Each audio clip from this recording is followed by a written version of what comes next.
Hello, here we are, fifth tip for the 7 mindful tips for the silly season. Lauren Verco, you should know if you're following me anyway. Guys, I'm so excited. I had some awesome feedback from all of you so far on the last 4 days. If you've missed them, you can always just go back through the feed and check it out. Day 1 was visualization and how to ground ourselves. 2 was journaling, 3 gratitude diary, and 4 was forgiveness. I know that was a pretty challenging one for some of you, myself included. Okay, so today is actually on topic of a seminar that I was running earlier this month about how to stop saying yes to create the life of your dreams. So those of you that missed it, it will be online soon, so you can check it out. But I just wanted to share with you, first of all, a card that I've read that I literally just pulled, and it reminded me that I wanted to make that one of my tips for the silly season. And the reason I ran the seminar is because I feel like this comes up in a lot of circles and retreats and workshops and events that we're having at the studios, where people are telling me, I say yes to everybody else and I feel like I'm depleted because I don't have time for myself.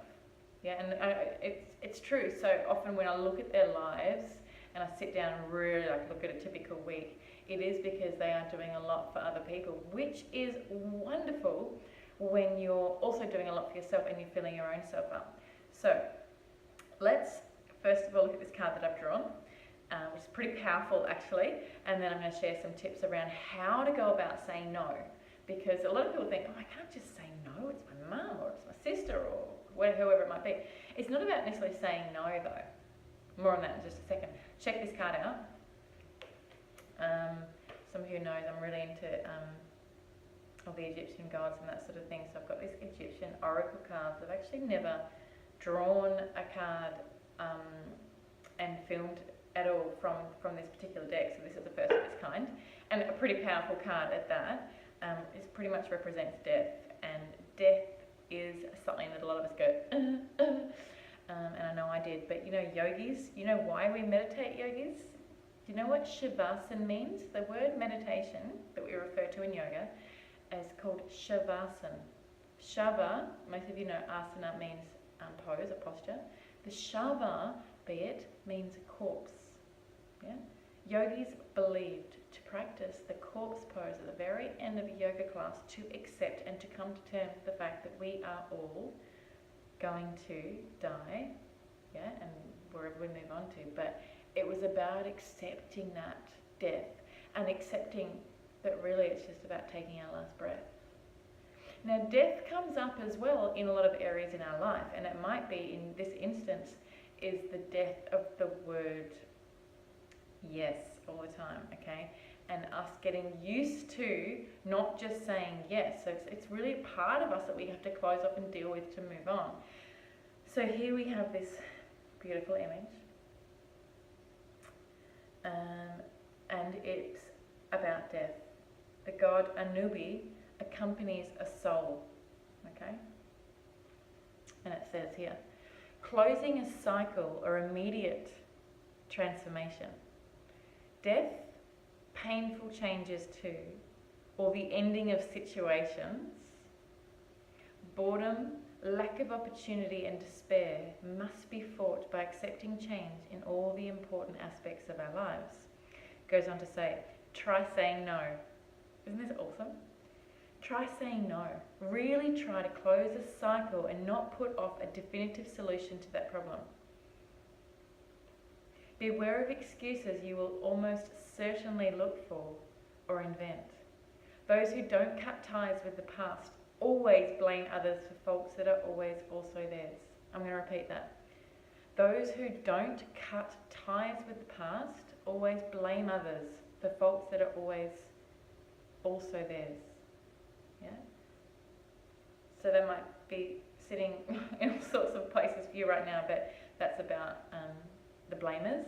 So we know a lot of us have got blamers in our lives. Perhaps we are even blamers. We want to be quick to make judgments and excuses for things. Okay? Same with trying to learn to say no. What I find is that you're not necessarily offending someone. You're saying, I'll give you an example, it's easy to work with it. Someone says to you, oh, Lauren, we haven't caught up for so long, I really, really want to catch up and let's have dinner next week. Okay? Now, I've already put that time aside, I've realised that I've got a full week, and the old Lauren certainly would have been like, yeah, let's catch up, and I'll squeeze everyone in like this, and here I will do burnout every week. But now I'll say, do you know what? Actually, next Thursday would suit me much better. So that's not saying no. And it's also not giving an excuse. I don't need to tell that person that I'm busy and that I've got something else on or that I don't have something on. People feel really guilty saying, it's actually my bath night. It's like my Lauren night. So why not, rather than giving the excuses and rather than saying no, you're saying, how about? Okay, a business situation might come up where you've got quite a lot of work on your plate and one of your clients says, can you come over and do a photo shoot this weekend? It's going to happen this weekend, and by the way, I need all the photos done with it by Tuesday. Okay, so what you can say is, perhaps in January we'll have more time, we could make it happen, or we could do it, it'd be about 20 minutes, realistically that's all the time that I've got, and I can get at least 5 of those digital prints done for you within the next 7 days. And then they can choose, you put the onus back on that person, they can choose yes or no.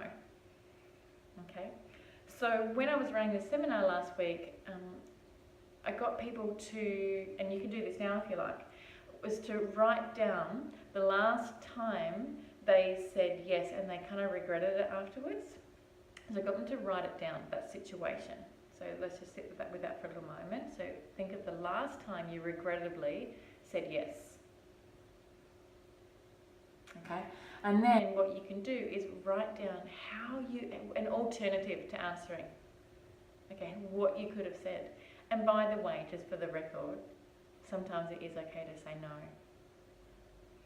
And you know what? I know in my personal experience, it's like the shoe on the other foot.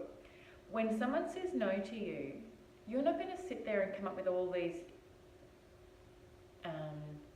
reasons like, oh, they've said no because they don't like me, they're judging me, they're resenting me, all that sort of thing, and in the guilt that comes up, you're not going to do that. You're going to think, oh, okay, cool, no, you can't do it, no. And it's okay when we receive it. It's like it's not okay to give it. So I know what it's like when someone says to me, no, Lauren, and I kind of, if anything, almost respect that person a bit more because they're really honest, and I really love it when people are speaking their truth. We know that's a yogic, one of our chakras. But when we're speaking our truth, then it feels to me like I feel more comfortable being in the company of truthful beings when I know they're going to say, hey, Lauren, you just said this and I don't really agree with that, or I was going to catch up, but you know what, doesn't really work. Whatever it might be, I love being around people that are straight up and honest with me. Not the ones that are sort of dodging the answer, and I might ask them to do something and they go, yeah, but I got this, and yeah, God, we had to go and do this and that. We don't want to hear your story. In fact, you don't need to hear your story. Get out of your story, okay? It's a yes or it's a no. It's offer an alternative and start saying yes to you. That's my 5th tip on these 7 tips for the seven mindful tips for the silly season. Freudian slip there. We're trying to make it a mindful season. Help me, please, by sharing these tips with others. Namaste.